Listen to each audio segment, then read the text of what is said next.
इस लोकसभा चुनाव 2024 में इंडिया और एनडीए गठबंधन की सीधी लड़ाई में शय और मात का खेल लगातार जारी है।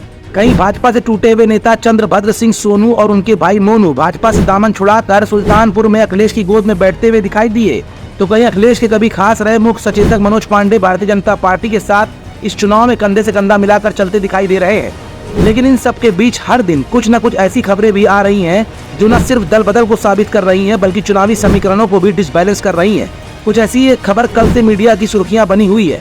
आखिर वो खबर किससे जुड़ी है और इस खबर के वायरल होने के बाद इंडिया गठबंधन का क्या नुकसान होगा और एनडीए गठबंधन का क्या फायदा, इस स्पेशल रिपोर्ट में आज हम आपको ये दिखाएंगे भी और बताएंगे भी।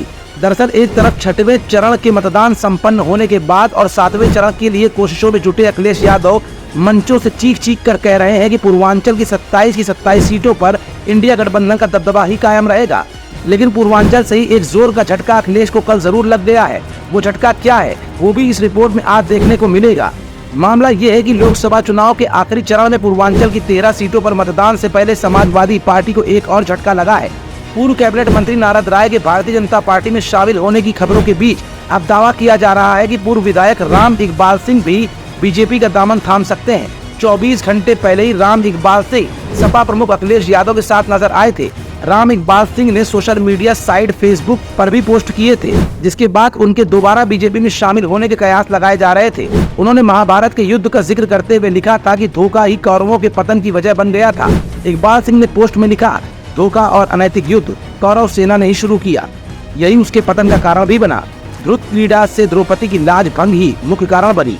वहीं एक और पोस्ट में महाभारत के एक हिस्से का जिक्र करते हुए राम इकबाल सिंह ने लिखा था कि वक्त ही बलवान था कि विश्व का सबसे बड़ा धुरंधर विराट नरेश के यहाँ वेनेला बनकर रसोइया का कार्य करते थे, फिर महाभारत कौन रोक पाया। इकबाल सिंह ने बिना किसी का नाम लिए जिक्र किया था कि दोस्तों, माफिया किसी भी जाति के रक्षक नहीं हो सकते, वो आवारा धन के लिए और अपनी सुरक्षा के लिए ही राजनीति की शरण में आते हैं। सपा नेता ने एक और सोशल मीडिया पोस्ट में लिखा कि अपराधी राजनीतिक दलों और कुछ जातियों के आइडियल हो गए हैं, कहाँ लोकतंत्र बचा है। राजनीतिक दलों ने उनके आगे घुटने टेक दिए हैं। आपको बता दें कि इससे पहले पूर्व कैबिनेट मंत्री नारद राय भी समाजवादी पार्टी को छोड़कर बीजेपी में शामिल हो गए हैं। चुनाव से पहले इकबाल सिंह के ये तेवर सपा को नुकसान पहुंचा सकते हैं। मतलब साफ है कि इंडिया गठबंधन में सब कुछ ठीक नहीं चल रहा है। इधर 7वें चरण का मतदान होना है और पूर्वांचल में इस तरह का समीकरण बनना कहीं न कहीं इंडिया गठबंधन को झटका देते भी दिख रहा है।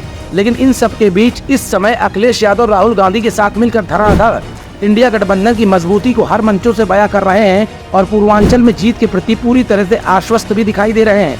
क्योंकि भले ही पूर्वांचल की राजनीति में नारद राय ने यू टर्न ले लिया हो, लेकिन अखिलेश की किलेबंदी यानी वहां का सिक्सर अफजाल अंसारी का रोल काफी अहम माना जा रहा है। यूथ इंडिया के लिए एडिटर इन चीफ शरद कटियार की स्पेशल रिपोर्ट।